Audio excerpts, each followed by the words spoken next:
دیگرے آپ کی اولاد کو ملتا رہا، یہاں تک کہ یہ حضرت یعقوب علیہ السلام کو ملا، اور آپ کے بعد آپ کی اولاد بنی اسرائیل کے قبضے میں رہا، اور حضرت موسیٰ علیہ السلام کو مل گیا تو آپ اس میں تورات شریف اور اپنا خاص سامان رکھنے لگے۔ یہ بڑا ہی مقدس اور بابرکت صندوق تھا۔ بنی اسرائیل جب کفار کے لشکروں کی کثرت اور شوکت دیکھ کر سہم جاتے تھے، ڈر جاتے تھے، اور ان کے سینوں میں دل دھڑکنے لگتے، تو وہ اس صندوق کو، اس باکس کو اپنے آگے رکھ لیتے، تو اس صندوق سے ایسی رحمتوں اور برکتوں کا ظہور ہوتا تھا کہ دلوں میں سکون و اطمینان کا سامان پیدا ہو جاتا تھا۔ لرزتے ہوئے دل پتھر کی چٹانوں سے زیادہ مضبوط ہو جاتے تھے، اور جس قدر صندوق آگے بڑھتا تھا، آسمان سے نصر من اللہ و فتح قریب کی بشارت عظمی نازل ہوا کرتی اور فتح مبین حاصل ہو جایا کرتی تھی۔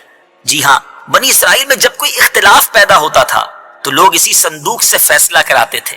صندوق سے فیصلے کی آواز اور فتح کی بشارت سنی جاتی تھی۔ بنی اسرائیل اس صندوق کو اپنے آگے رکھ کر اور اس کو وسیلہ بنا کر دعائیں مانگتے تھے، تو ان کی دعائیں قبول ہوتی تھیں، اور بلاؤں کی مصیبتیں اور وباؤں کی آفتیں ٹل جایا کرتی تھیں۔ الغرض یہ صندوق بنی اسرائیل کے لیے تابوت سکینہ یعنی برکت و رحمت کا خزینہ اور نصرت خداوندی کے نزول کا نہایت مقدس اور بہترین ذریعہ تھا۔ مگر جب بنی اسرائیل طرح طرح کے گناہوں میں ملوث ہو گئے اور ان لوگوں میں عصیاں کی یعنی گناہوں کی سرکشی کا دورہ ہو گیا، تو ان کی بدعمالیوں کی نحوست کی وجہ سے اللہ عز و جل کی طرف سے یہ غضب نازل ہوا کہ قوم عمالقہ کے کفار نے ایک لشکر جرار کے ساتھ ان لوگوں پر حملہ کر دیا۔ ان غیر مسلموں نے بنی اسرائیل کا قتل عام کر کے ان کی بستیوں کو تاخت و تاراج کر ڈالا، عمارتوں کو توڑ پھوڑ کر تہس نہس کر ڈالا، اور اس متبرک صندوق کو بھی اٹھا کر لے گئے۔ اس مقدس تبرک کو نجاستوں کے کوڑے خانے میں پھینک دیا۔ لیکن اس بے ادبی کا قوم عمالقہ پر یہ وبال پڑا کہ یہ لوگ طرح طرح کی بلاؤں اور بیماریوں کے ہجوم میں جھنجھوڑ دیے گئے۔ چنانچہ قوم عمالقہ کے 5 شہر بالکل برباد اور ویران ہو گئے، یہاں تک کہ ان بے ایمانوں کو یہ یقین ہو گیا کہ یہ صندوق رحمت کی بے ادبی کا عذاب ہم پر پڑ گیا ہے، تو ان کافروں کی آنکھیں کھل گئیں۔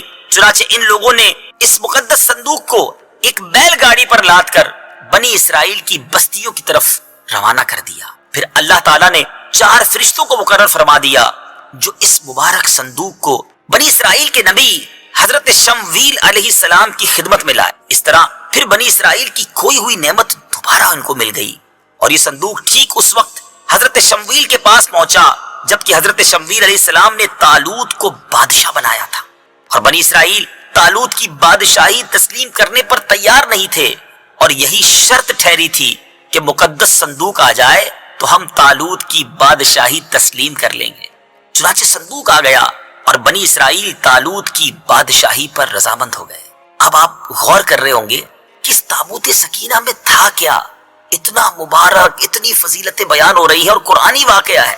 اب آئیے سنیے تابوت سکینہ میں کیا تھا۔ اس مقدس صندوق میں حضرت موسیٰ علیہ السلام کا عصا اور ان کی مقدس جوتیاں، اور حضرت ہارون علیہ السلام کا عمامہ، حضرت سلیمان علیہ السلام کی انگوٹھی، تورات کی تختیوں کے چند ٹکڑے، کچھ منو سلوا، اس کے علاوہ حضرت انبیاء کرام علیہ السلام کی صورتوں کے حلیے وغیرہ، یہ سب سامان اس میں تھے۔ میٹھے میٹھے اسلامی بھائیوں، آپ جاننا چاہیں گے کہ قرآن مجید فرقان حمید میں اس صندوق کا، اس تابوت سکینہ کا تذکرہ کہاں اور کیسے موجود ہے؟ چنانچہ پارہ 2 سورہ بقرہ آیت نمبر 248 میں ارشاد ہوتا ہے، وقال لهم نبيهم إن آية ملكه أن يأتيكم التابوت فيه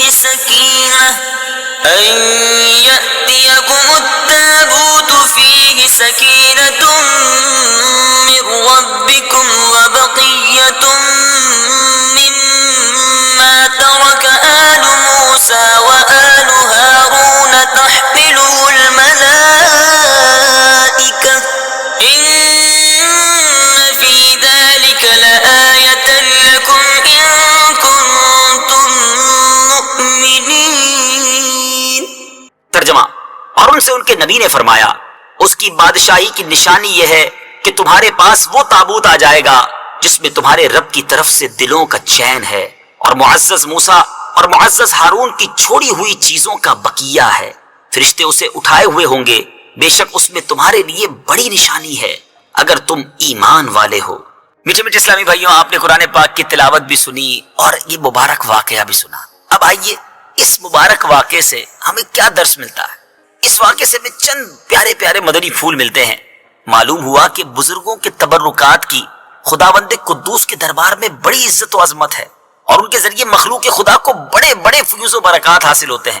ذرا غور تو کیجئے نا کہ یہ صندوق جس میں حضرت موسیٰ علیہ السلام کی مبارک جوتیاں ہیں، آپ کا عصا اور حضرت ہارون علیہ السلام کا امامہ ہے، تو اللہ تبارک و تعالیٰ کی بارگاہ میں یہ صندوق اس قدر مقبول، مکرم اور معظم ہو گیا کہ فرشتوں نے اس کو اپنے نورانی کندھوں پر اٹھا کر حضرت شمویل علیہ السلام کے دربار نبوت میں پہنچایا، اور خداوند قدوس نے قرآن مجید میں اس بات کی شہادت دی، فیہ سکینۃ من ربکم، یعنی مومنوں کے قلوب کا اطمینان اور ان کی روحوں کی تسکین کا سامان تھا۔ مطلب یہ کہ اس پر رحمت الہی کے انوار و برکات کا نزول اور اس پر رحمتوں کی بارش ہوا کرتی تھی۔ تو معلوم ہوا کہ بزرگوں کے تبرکات جہاں اور جس جگہ بھی ہوں گے، ضرور ان پر رحمت خداوندی کا نزول ہوگا، اور اس پر نازل ہونے والی رحمتوں اور برکتوں سے مومنین کو سکون قلب اور اطمینان روح کے فیوز و برکات ملتے ہیں۔ دوسری بڑی پیاری بات جو اس مبارک واقعے سے سیکھنے کو ملتی ہے کہ جس صندوق میں اللہ والوں کے لباس، عصا اور مبارک جوتیاں ہوں، جب اس صندوق پر اطمینان کا سکینہ اور انوار و برکات کا خزینہ خدا کی طرف سے اترنا قرآن سے ثابت ہے، تو بھلا جس قبر میں ان بزرگوں کا پورا جسم رکھا ہوگا، ان قبروں پر رحمت و برکت اور سکینہ اور اطمینان کیا نہیں اترے گا؟ ہر عاقل انسان جس کو خداوند عالم نے بصارت کے ساتھ ساتھ ایمانی بصیرت بھی عطا فرمائی ہے، وہ ضرور اس بات پر ایمان لائے گا کہ جب بزرگوں کے لباس اور ان کی جوتیوں پر سکینہ اور رحمت کا نزول ہوتا ہے، تو ان بزرگوں کی قبروں پر بھی رحمت خداوندی کا خزینہ ضرور نازل ہوگا، اور جب بزرگوں کے مزارات پر ان کی قبروں پر رحمتوں کا نزول ہوتا ہے، تو جو مسلمان ان مقدس قبروں کے پاس حاضر ہوگا تو ضرور اس پر بھی بارش انوار رحمت کے چند قطرات برس ہی جائیں گے، کیونکہ جو موسلا دھار بارش میں کھڑا ہوگا ضرور اس کا کپڑا اور بدن بھیگے گا، جو دریا میں غوطہ لگائے گا ضرور اس کا پانی اس کے بدن کو تر کرے گا، جو عطر کی دکان پر بیٹھے گا تو ضرور اس کی خوشبو نصیب ہوگی۔ تو ثابت ہو گیا کہ جو مسلمان بزرگوں کی قبروں پر اچھی نیتوں کے ساتھ حاضری دیں گے، ضرور وہ فیوز و برکات کی دولتوں سے مالا مال ہوں گے، اور ضرور ان پر خدا کی رحمتوں کا نزول ہوگا، جس سے ان کے مصائب و آلام دور ہوں گے اور دین و دنیا کے فوائد اور منافع حاصل ہوں گے۔ اور تیسرا مدنی پھول جو اس واقعے سے سیکھنے کو ملتا ہے کہ جو لوگ بزرگوں کے تبرکات یا ان کی قبروں کی بے ادبی کریں گے، وہ ضرور قہر قہار اور غضب جبار میں گرفتار ہوں گے، کیونکہ قوم عمالقہ نے اس صندوق کی بے ادبی کی تھی، ان پر ایسا قہر الہی ٹوٹا کہ وہ بلاؤں کے ہجوم سے بلبلا اٹھے، اور کافر ہوتے ہوئے انہوں نے اس بات کو مان لیا کہ ہم پر بلاؤں اور وباؤں کا حملہ اسی صندوق کی بے ادبی کی وجہ سے ہوا ہے۔ چنانچہ اسی لیے انہوں نے اس صندوق کو بیل گاڑی پر لاد کر بنی اسرائیل کی بستی کی طرف واپس بھیج دیا، تاکہ وہ غضب الہی کی بلاؤں کے پنجائے قہر سے نجات حاصل کر سکے۔ چوتھی بات، جب اس صندوق کی برکت سے بنی اسرائیل کو فتح مبین ملتی تھی، تو ضرور بزرگوں کی قبروں سے بھی مومنین کی مشکلات دفع ہوں گی اور مرادیں پوری ہوں گی، کیونکہ ظاہر ہے کہ بزرگوں کے لباس سے کہیں زیادہ اثر رحمت بزرگوں کے بدن میں ہوگا۔ اور پانچویں بات، اس واقعے سے یہ بھی معلوم ہوا کہ جو قوم سرکشی اور عصیان کے طوفان میں پڑ کر اللہ اور رسول کی نافرمان ہو جاتی ہے، اس قوم کی نعمتیں چھین لی جاتی ہیں۔ چنانچہ آپ نے سنا کہ جب بنی اسرائیل سرکش ہو کر خدا کے نافرمان ہو گئے اور قسم قسم کی بدکاریوں میں پڑ کر کوڑے کے ڈھیر پڑے، اس زمانے میں جس نبی کا یہ دور تھا، یہ موسیٰ علیہ السلام تھے۔ موسیٰ علیہ السلام کو اللہ تبارک کی طرف سے وحی کی کہ اے موسیٰ فلاں جگہ پر جاؤ، ہمارا ایک بندہ موجود ہے کوڑے کے ڈھیر، اسے وہاں سے اسے غسل دو اور اسے کفن دو اور اس کی نماز جنازہ ادا کرو کیونکہ میں نے اسے بخش دیا۔ حضرت موسیٰ وہاں پہنچے اور جب دیکھے ایک ایسا جنازہ یا ایک ایسی میت ہے جو کوڑے کے ڈھیر پہ شہر والوں نے ڈال دی ہے، معلوم کیا تو پتہ چلا یہ تو سب سے برا انسان تھا، اور اللہ کے نبی اگر کسی کا جنازہ پڑھا دیں تو ویسے ہی اس کے تمہارے نیارے ہو جاتے ہیں، اور خود رب نے فرما دیا کہ موسیٰ ہم نے اس کی بخشش کر دی ہے۔ آپ حیران ہوئے، آپ نے اللہ کریم سے عرض کی کہ میں نے ایسا کیا عمل کیا، حالانکہ سارا شہر اس کی برائی پر گواہ ہے، اس کے تو اعمال ایسے کہ دفن کرنے کے لیے کوئی تیار نہیں مسلمانوں کی قبرستان۔ تو حضرت موسیٰ علیہ السلام کو جو رب کی طرف سے جواب آیا نا، ذرا غور سے سنیں، ارشاد ہوا اے موسیٰ، ایک دن اس نے تورات وہ آسمانی کتاب ہے جو موسیٰ علیہ السلام پر نازل ہوئی، اس زمانے لوگ اسے پڑھا کرتے، کہ اس نے ایک دن تورات کو کھولا تو اس میں محمد صلی اللہ تعالیٰ علیہ وسلم، ہمارے آقا جناب رسول اللہ صلی اللہ تعالیٰ علیہ وسلم کا نام لکھا ہوا تھا۔ تو اللہ پاک نے فرمایا کہ اے موسیٰ، جب اس نے میرے حبیب محمد صلی اللہ تعالیٰ علیہ وسلم اس میں نام دیکھا تو اس نے آپ علیہ السلام پر درود پڑھا۔ ایک روایت میں آتا ہے کہ اس نے اس نام کو چوما، آنکھوں سے لگایا۔ اے موسیٰ، اس کا یہ عمل مجھے ایسا پسند آیا کہ میں نے اس کو معاف فرمایا، اس کے سارے گناہ معاف کر دیے اور اس کی بخشش فرما دی۔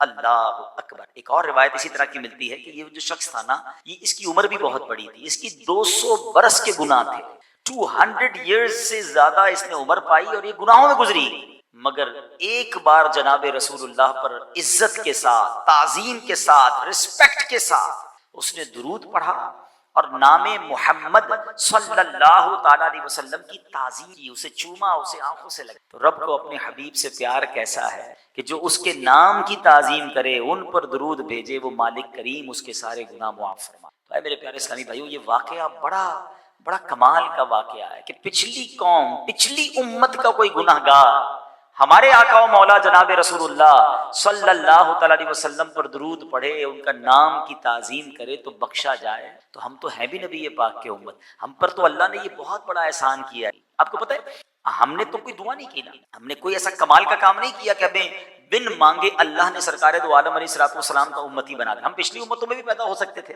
حضرت موسیٰ کے بھی امتی گزرے، حضرت آدم کے بھی گزرے، حضرت نوح کے بھی گزرے، لیکن ہم پر یہ احسان کیا گیا۔ اور آخری یعنی قیامت کے دن سب سے پہلے جو جنت میں جائیں گے نا، جب ہمارے آقا علیہ السلام، اور اس کے بعد سب سے پہلے جو امت جنت میں جائے گی وہ بھی پیارے آقا کی امت جنت میں جائے گی۔ یعنی ہمیں بیٹھے بٹھائے بن مانگے وہ شرف رب نے دیا جس کی تمنا انبیاء کیا کرتے ہیں، اور ایسے آقا ملے جو فرماتے ہیں، اللہ نے اپنے حبیب سے پتہ کیا وعدہ فرمایا قرآن میں، وَلَسَوْفَ يُعْطِيكَ رَبُّكَ فَتَرْضَىٰ، اے محبوب تمہیں تمہارا رب ان قریب اتنا عطا فرمائے گا کہ تم راضی ہو جاؤ گے۔ اب نبی پاک کو جب یہ آیت ریویل ہوئی نا، یہ وحی آئی، یہ خوشخبری سنائی گئی، اللہ اکبر، اے امتیوں دیکھو تمہارے آقا تم سے کتنا پیار کرتے ہیں۔ میرے آقا فرماتے میں اس وقت تک راضی نہ ہوں گا جب تک اپنے سارے امتیوں کو جنت میں نہ داخل کروں۔ ہیں وہ ہمارے نبی، ان کے ہم امتی تیری قسمت پہ لاکھوں سلام، میری خوش قسمتی میں تیرا امتی۔ واللہ یہ بہت بڑی سعادت ہے، ہم ساری زندگی رب کا فقط اس بات پر ہی شکر ادا کریں نا کہ یا اللہ تیری مہربانی تو نے جناب رسول اللہ کا امتی بنایا، کیونکہ ہمیں یہ معلوم ہے، ہم نے حدیثوں میں پڑھا ہے، خود نبی پاک نے بتایا کہ پیارے آقا قیامت کے دن اپنے امتیوں کو ایسے تلاش کریں گے، گناہگار امتیوں کی ایسے فکر کریں گے کہ جیسے ماں کا بچہ بچھڑ جائے تو ماں بے قرار ہو جاتی ہے، اللہ کے حبیب اس طرح رب کی بارگاہ میں گر گڑا کر اپنے امتیوں کی شفاعت کی خیرات مانگیں، اور رب کیا فرماتا ہے کہ محبوب تمہارا سوال پورا کیا جائے گا۔ تو ہمیں الحمدللہ سرکار دو عالم علیہ السلام کا بنایا۔ تو اب ذرا سوچو، حضرت موسیٰ کا امتی ہو، گناہ گار بھی ہو، اور جناب رسول اللہ کے نام کی تعظیم کرے، ان پر درود پڑھے، اس کے گناہ رب معاف فرما دے، تو میں تو امتی بھی رسول پاک کا ہوں۔ اب چاہیے کیا کہ نبی پاک کے نام مبارک کی تعظیم، سرکار علیہ السلام پر کثرت سے درود پڑھنا اگر میں اپنی روٹین میں شامل کر لیتا ہوں تو انشاءاللہ ضرور کرم ہوگا۔ اور یقین جانیے یہ درود ایسا وظیفہ ہے قیامت کے دن تو کام آنا ہے، مغفرت کا پروانہ تو اس نے دلانا ہے، مگر دنیا کی مصیبتیں، دنیا کی پریشانیاں، دنیا کی کلیمٹیز وہ بھی یہ دور کرتا ہے۔ تو اگر آپ کسی پریشانی میں ہیں، بیماری میں ہیں، قرضے میں ہیں، کسی بھی پرابلم میں ہیں، درود پاک ایک ایسا وظیفہ ہے جو آپ کی مشکلوں کو آسان کرتا ہے۔ وہ شاعر کہتے ہیں نا، ہر درد کی دوا ہے صلی علی محمد، ہر درد کی دوا ہے صلی علی محمد۔ تعویذ ہر بلا ہے صلی علی محمد۔ تو اب اپنی زندگی کا معمول بنائیں کہ کثرت سے روزانہ اپنے ایک ٹائم بنائیں کہ میں نے آج اس وقت میں درود پاک پڑھنے اور اتنے پڑھنے ہیں، کم از کم 313 مرتبہ درود پاک پڑھنے کا روزانہ کا ٹارگٹ بنا لیں تو انشاءاللہ بڑی برکتیں ملیں گی۔ میں بھی نیت کرتا ہوں اور آپ بھی نیت کریں کہ انشاءاللہ روزانہ کثرت سے درود پاک پڑھیں گے۔ آئیے محبت کے ساتھ بآواز بلند درود پاک پڑھ لیں۔ صلو علی الحبیب صلی اللہ تعالی علی محمد صلی اللہ علیہ۔ اس جگہ پر کئی الحمدللہ بیانات کیے ہیں، تو ہم کیوں نہ ہم کچھ سیکھنا بھی شروع کر دیں، ہم کچھ ایسی باتیں بھی بیان میں کرنا شروع کریں جو ہماری زندگی میں مزید امپلیمنٹیشن لائیں۔ تو آج جو میں نے ٹاپک لیا ہے وہ بڑا ریلیونٹ ہے ہم سب کے ساتھ، اور ہم اس پر روزانہ ہی پریکٹس کر سکتے ہیں اور روزانہ ہی کروڑوں نیکیاں حاصل کر سکتے ہیں۔ وہ موضوع کیا ہے، میں ایک واقعہ آپ کو سناتا ہوں تاکہ آپ کو اس بات کا اندازہ ہو۔ ایک ایسی صدا، ایسی آواز جو روزانہ ہمارے کانوں سے ٹکراتی ہے مگر شاید ہمیں اس کی امپورٹنس کا اندازہ نہیں ہے، اور اگر میں یہ کہوں تو بھی غلط نہیں ہوگا کہ دنیا میں سب سے زیادہ جو آواز گونجتی ہے، آج میں نے اسی آواز، اسی صدا اور اسی بات پر گفتگو کرنی ہے۔ سیدنا ابو ہریرہ رضی اللہ تعالیٰ عنہ فرماتے ہیں، ایک صاحب جن کا بظاہر کوئی بڑا نیک عمل نہیں اور ان کا انتقال ہو گیا، رسول پاک علیہ الصلوۃ والسلام نے، سبحان اللہ، میرے آقا کو اللہ نے کیسے کیسے علوم سے نوازا تھا، صحابہ کی موجودگی میں غیب کی خبر دیتے ہوئے فرمایا کہ کیا تمہیں معلوم ہے کہ اللہ عز و جل نے اسے جنت میں داخل کر۔ اس کے انتقال کے بعد نبی پاک صحابہ کو بتا رہے ہیں، تو اس پر لوگ متعجب ہوئے کہ اس بندے کا بظاہر کوئی بڑا نیک عمل سامنے نہیں تھا۔ چنانچہ ایک صحابی ان کے گھر گئے اور ان کی بیوہ سے پوچھا کہ کوئی خاص عمل کر۔ اچھا، صحابہ کو یہ بڑا کمال تھا کہ جیسی کسی کی کوئی بشارت پتہ چل جاتی نا کہ یہ جنت میں چلا گیا یا اس کو فلاں فضیلت مل گئی، تو فوراً اس کی ٹو میں پڑ جاتے تھے کہ وہ ایسا کیا نیک عمل کرتا تھا تاکہ ہم بھی وہ کر لیں۔ حالانکہ وہ پھر بھی صحابہ تھے، وہ جنتی تھے، مگر ان کو نیکیوں کی تلاش تھی۔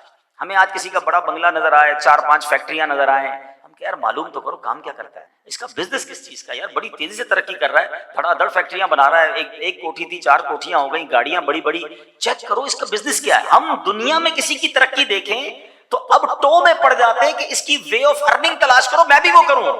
صحابہ کا ذہن کیا تھا کہ پتا چلا رسول پاک نے کہا یہ جنتی ہے، معلوم کرو عمل کیا کرتا تھا۔ گھر پہنچ گئے اور ان کی زوجہ سے پوچھا، ان کی بیوہ سے پوچھا کہ کوئی خاص عمل یہ کرتے تھے، وہ کیا عمل کرتے تھے ہمیں بھی بتائیں۔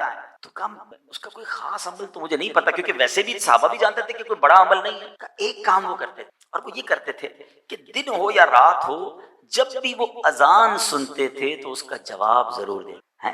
اذان سنتے تھے تو اس کا جواب ضرور دیتے۔ رسول پاک نے کیا فرمایا کہ یہ اللہ نے اس کو جنت میں داخل کر دیا۔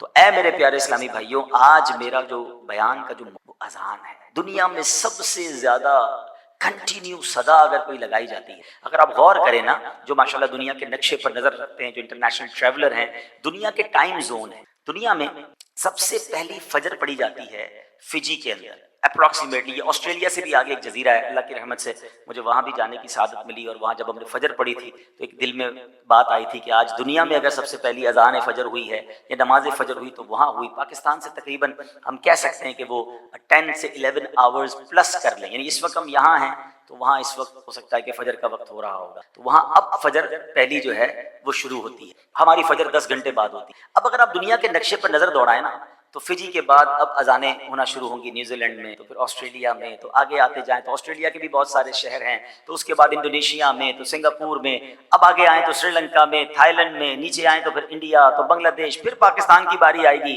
پاکستان سے یہ وقت آگے جائے گا تو پھر دبئی، تو آگے جائیں تو عرب شریف۔ آپ اگر دنیا کے نقشے پر نظر دوڑائیں تو پھر یورپ، آگے جا کے امریکہ، کینیڈا، یعنی کوئی لمحہ ایسا نہیں ہے، کوئی منٹ ایسی نہیں ہے۔ ابھی فجر کا یہ پورا سرکل پورا نہیں ہوگا تو فجی میں پھر زہر کی اذانیں شروع ہو جائیں گی، اب چلتے چلتے عصر کی اذانیں شروع ہو جائیں گی، پھر مغرب، پھر عشاء۔ یہ ایک ایسا سائیکل ہے کہ ہر لمحے، ہر سیکنڈ سبحان اللہ دنیا میں کہیں نہ کہیں اذان بلند ہو رہی ہے، اللہ کا نام لیا جا رہا ہے۔ اور دیکھو رب نے اپنے نام کے ساتھ اپنے حبیب کے چرچے کو کیسا بلند کیا کہ دنیا بھر میں جہاں اللہ اکبر کی صدائیں ہیں، وَأَشْهَدُ أَنَّ مُحَمَّدَ الرَّسُولُ اللَّهِ، أَشْهَدُ أَنَّ مُحَمَّدَ الرَّسُولُ اللَّهِ صلی اللہ تعالی علیہ وسلم کی صدائیں، وَرَفَعْنَا لَكَ ذِكْرَكَ، جو رب نے اپنے حبیب سے وعدہ کیا کہ محبوب تیرے ذکر کو ہم اونچا کریں گے۔ کیسا اونچا کیا کہ دنیا میں اذان کا سلسلہ راؤنڈ کلاک رکتا ہی نہیں ہے، نہ صرف رب کا نام لیا جا رہا ہے، وہاں اس کے حبیب کے نام کے بھی ڈنکے بج رہے ہیں۔ تو اب سوچئے جو سسٹم ہے اذان کا، یہ ہم سب کے لیے کتنی بڑی نعمت ہے. آج میں آپ کے سامنے کچھ ایسی باتیں رکھوں گا جو شاید پہلی بار آپ سنیں گے کہ یار اذان تو روز سنتے تھے, ہمیں تو پتہ ہی نہیں کہ یہ اتنی اہم چیز بھی ہے اور اس کے اتنے فضائل بھی ہیں, ہم بلا کسی ایفرٹ کے اتنی ساری نیکیاں کما سکتے ہیں. بعض لوگ آذان کہتے ہیں, یاد رہے پہلے اذان کہتے کس طرح ہے, اس کا تلفظ سے بچ لیں. آذان اذن کی جمع ہے, اذن کہتے کان کو, یہ آذان نہیں ہے, یہ لفظ اذان ہے, ٹھیک ہے. اور اذان کے لغوی معنی کیا ہے؟ خبردار کرنا, انٹیمیٹ کرنا, بتانا کہ کچھ انٹیمیشن ہو رہی ہے. اب اس کی فضائل کتنے ہیں. ثواب کی خاطر اذان دینے والا, حدیث پاک سنیے, میں 9 حدیثیں بیان کرنے جا رہا ہوں اور سبحان اللہ آپ سوچتے جائیے, مؤذنین کو بھی مبارک ہو, ان لوگوں کو بھی مبارک ہو جو اذان دیتے ہیں اور جو اذان سنتے ہیں. اللہ کے حبیب علیہ الصلوۃ والسلام فرماتے ہیں کہ ثواب کی خاطر اذان دینے والا اس شہید کی مانند ہے جو خون میں لتھڑا ہوا ہے اور جب مرے گا تو قبر میں اس کے جسم میں کیڑے نہیں. شہید کا مرتبہ دیا گیا جو اذان دیتا ہے. سیکنڈ, میرے آقا علیہ السلام فرماتے ہیں میں جنت میں گیا, میرے آقا نے معراج کی رات جنت کی سیر فرمائی ہے نا, فرمایا میں جنت میں گیا, اس میں موتی کے گنبد دیکھے, اس کی خاک مشک کی ہے.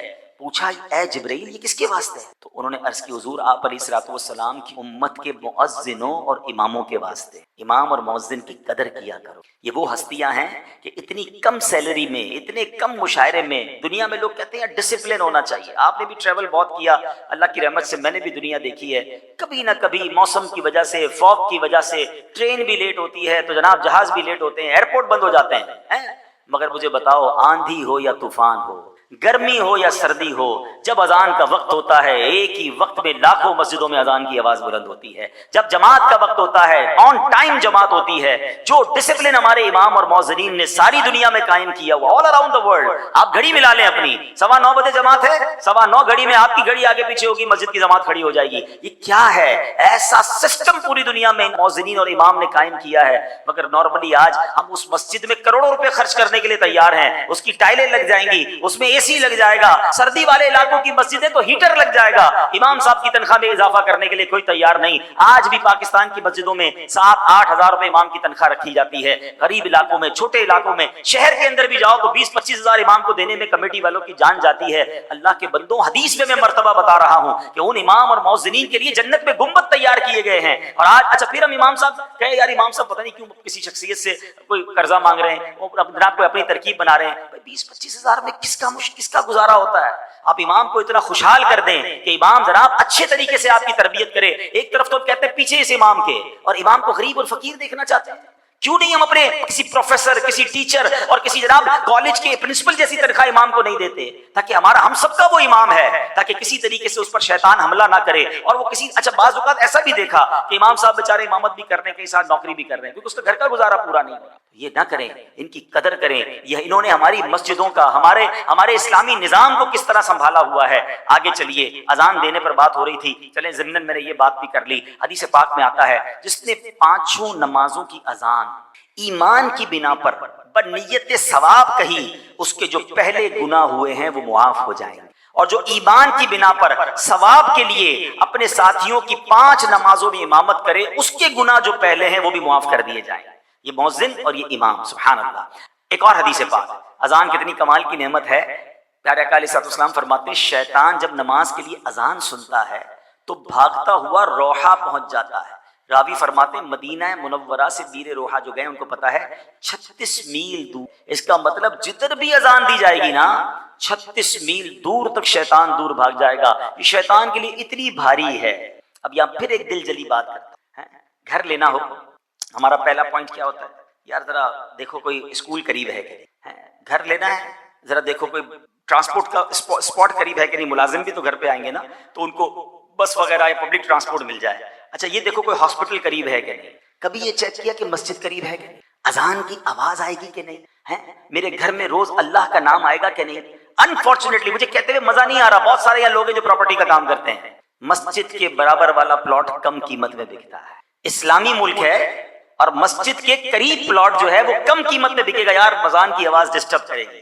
انا للہ و انا الیہ. میرے آقا فرماتے ہیں کہ اذان ہو تو 36 میل دور شیطان چلا جاتا. تمہارے گھر میں روز اللہ رسول کا نام آیا. اچھا جس کا مسجد کے قریب گھر ہے, اب وہ جناب اپنی کھڑکیاں, وہ دروازے ایسے بند کرے گا کہ اس کو اذان کی آواز نہ آئے. مسجد والوں سے لڑائی ہو رہی ہوتی ہے, یار ذرا مائک نہ کھولا کرو. دیکھیں میں دونوں طرف کی بات کروں گا. ان مسجد والوں کو میں سمجھاتا ہوں، ہمارے امیر اہل سنت بھی لائیو مدنی چینل پر سمجھاتے ہیں کہ مسجد کے مائک کا بے جا استعمال نہیں ہونا چاہیے، کسی مسلمان کو تکلیف نہیں دینی چاہیے۔ آپ کو مسجد میں بیان کرنا ہے، اتنا بیان کی آواز رکھے کہ جو مسجد میں ہے وہ سنیں، سارے محلے کو نہ سنائے، کیونکہ کسی کو آرام کرنا ہے، کسی کی تکلیف ہو سکتی ہے، وہ ٹھیک ہے، مسجد سے پیار تو ہونا چاہیے، مسجد کا قرب پسند تو ہونا چاہیے، ہیں؟ سبحان اللہ۔ میں آپ کو ایک اور بات بتاؤں کہ آپ کو پتہ ہے the best part on the earth in the court of Allah سبحانہ وتعالی، میں حدیث پاک سنا رہا ہوں، اللہ تبارک و تعالیٰ کے نزدیک زمین پر سب سے بہترین جو زمین کا ٹکڑا ہے وہ کون سا ہے؟ پوری زمین پر، حدیث پر عرض کر رہا ہوں، اللہ کے نزدیک سب سے بہترین حصہ جو ہے وہ زمین پر مسجد ہے۔ اب جس کا گھر مسجد کے پاس ہے وہ بہترین one of the best spot on the world کے پاس ہے۔ عاشقان رسول کی مسجد ہو، درود پاک کی صدائیں آ رہی ہوں، یا رسول اللہ کی صدائیں آ رہی ہوں، اذان کی آوازیں آ رہی ہوں، اور امام صاحب کے پاس جائیں تو خطبے میں عشق رسول کی باتیں سننے کو مل رہی ہوں۔ دیکھیے کل ہماری نسلوں نے، اچھا آپ یہ بات طے کر لیں، مسجد دور ہوگی ہماری جماعت قضا ہوگی، جتنی مسجد قریب ہوگی لوگ ہمت کر کے نماز پڑھ لیں۔ گھر کے بچوں کو بھی نمازی بنانا ہے نا، تو پہلے یہ ڈھونڈو کہ مسجد قریب ہے، اذان کی آواز آئے گی کہ نہیں۔ میرے روشن دان سے ایسی بڑی پیاری بات کتابوں میں لکھی کہ ایک بندہ ہے جس نے گھر میں کھڑکی بنائی اس نیت سے کہ روشنی آئے گی، ہوا آئے گی، کوئی ثواب نہیں ملے گا۔ اگر یہ نیت کر لے کہ اس کھڑکی سے اذان کی آواز بھی آئے گی، تو روشنی ہوا پہلے ہی آنی تھی، لیکن اذان کی آواز کی نیت کر لے گا تو کھڑکی لگانے کا بھی ثواب ملے گا۔ انما الاعمال بالنیات ہے کہ اس کھڑکی سے اذان کی آواز آئے گی، تو سمجھو اس بات کو کہ اذان کی آواز جس گھر میں جاتی ہے انشاءاللہ جنات، شیطان، بلائیں، پرابلمز دور ہو جانی ہے۔ تو اس کے اہتمام کیا کرو۔ ہاں میں ایسے بھی عاشقان رسول کو جانتا ہوں جن کا گھر مسجد سے دور ہے، بلکہ آپ میں سے کئی لوگ یورپ گئے ہیں، امریکہ گئے ہیں، یو کے گئے، میرا بھی ٹریول ہوا، میں نے وہ نیا نظام دیکھا، بڑا اچھا لگا۔ ایک طرف ہو سکتا ہے میرا یہ جب بیان یورپ میں کوئی سنے، امریکہ میں کوئی سنے، تو کہ یار ہم نے تو کچھ اور کیا ہوا ہے، اور پاکستان والے گھر قریب بھی لیتے مسجد کے۔ یورپ کے اندر اور یو کے اندر بھی میں نے دیکھا مسجد والوں نے ایک ٹرانسسٹر بنائے ہوئے ہیں، کیونکہ وہاں تو بڑی مائک پہ اذان ہو نہیں سکتی کئی جگہوں پر، تو مسجد کے نمازیوں نے وہ ٹرانسسٹر مسجد سے لیے، یعنی ریڈیو لیے، وہ ریڈیو اپنے گھر میں رکھے ہوئے، اور جب مسجد میں اذان ہوتی ہے تو اس ریڈیو کے ذریعے ان کے گھر میں اذان کی آواز آتی ہے۔ یعنی انہوں نے خرچ کر کے یہ نظام بنایا ہے کہ کم از کم دن میں 5 وقت میرے گھر میں اللہ رسول کے نام کی آواز آئے، اذان کی آواز آئے۔ اور ایسے بھی لوگ ہیں کہ جن کو اذان کی آواز سے پرابلم ہے، یار ہم فجر میں ہماری آنکھ کھل جاتی ہے، بھائی فجر کی آواز اذان دی اس کے لیے جاتی ہے کہ تمہاری آنکھ کھلے اور تم نیند سے اٹھو، حی علی الفلاح، حی علی الصلاۃ، چلو نماز کی طرف، اور نماز پڑھی جائے۔ بہرحال میرے پیارے اسلامی بھائیوں، اب ایک اور بات سنیے، اذان کا جو وقت ہے نا، جو دعاؤں کی قبولیت کے خاص اوقات لکھے ہیں، حدیث پاک میں ہے جب اذان دینے والا اذان دیتا ہے آسمان کے دروازے کھول دیے جاتے ہیں اور دعا قبول ہو۔ یعنی مزے کی بات پتہ کیا ہے، جب اذان ہو نا تو ہم تو چوکس ہو جائیں کہ بھائی ابھی پہلے تو اذان کا جواب دینا ہے، اور جیسے ہی اذان ختم ہوگی اب میں نے ہاتھ اٹھا کر، کیونکہ آسمان کے دروازے کھل گئے ہیں، دینے والے رب نے رحمتیں کھول دی ہیں، اب میرا وقت آ گیا ہے مانگنے کا، تو ہمیں تو اور پریپیئر، اذان پر تو خوش ہونا چاہیے کہ اب میرے مانگنے کا وقت آ گیا ہے۔ ایک اور حدیث سنو، اللہ کے حبیب علیہ الصلوۃ والسلام فرماتے ہیں مؤذن کی آواز جہاں تک پہنچتی ہے اس کے لیے مغفرت کر دی جاتی ہے، اور ہر تر و خشک جس نے اس کی آواز سنی اس کے لیے استغفار کرتی ہے۔ سبحان اللہ۔ ایک اور جگہ نبی پاک فرماتے ہیں جب بستی میں اذان دی جائے اللہ عز و جل اپنے عذاب سے اس دن اسے امن دیتا ہے، یعنی بستی میں، محلے میں، علاقے میں امن رہتا ہے، برکت رہتی ہے جہاں اذانیں ہوتی ہیں۔ ایک اور جگہ نبی پاک علیہ الصلوۃ والسلام فرماتے ہیں جب آدم علیہ الصلوۃ والسلام جنت سے ہندوستان میں اترے، حضرت آدم علیہ الصلوۃ والسلام جب جنت سے اتارے گئے تو یہ سری لنکا کے قریب کے علاقہ تھا، اور یہ پورا ہندوستان ہند کہلاتا تھا، اس علاقے میں آپ جنت سے نیچے آئے تھے زمین پر، آقا فرماتے ہیں تو انہیں گھبراہٹ ہوئی تو جبریل علیہ الصلوۃ والسلام نے اتر کر اذان دی، یعنی گھبراہٹ کا علاج ہے اذان میں، سکون ہے اذان میں۔ اور آخری حدیث، سبحان اللہ، بہت سارے یہاں ٹینشن میں، غمگین، اچھا ابھی نہیں ہے تو کبھی نہ کبھی ہمارے ساتھ یہ کیفیت لائف میں آ ہی جاتی ہے کہ ہم بڑی تکلیف میں آ جاتے ہیں، غم میں آ جاتے ہیں، پرابلم میں آ جاتے ہیں، تو میرے آقا علیہ الصلوۃ والسلام نے فرمایا اے علی، مولا علی سے فرمایا میں تمہیں غمگین پاتا ہوں، اپنے گھر والے سے کہہ کہ تیرے کان میں اذان دے۔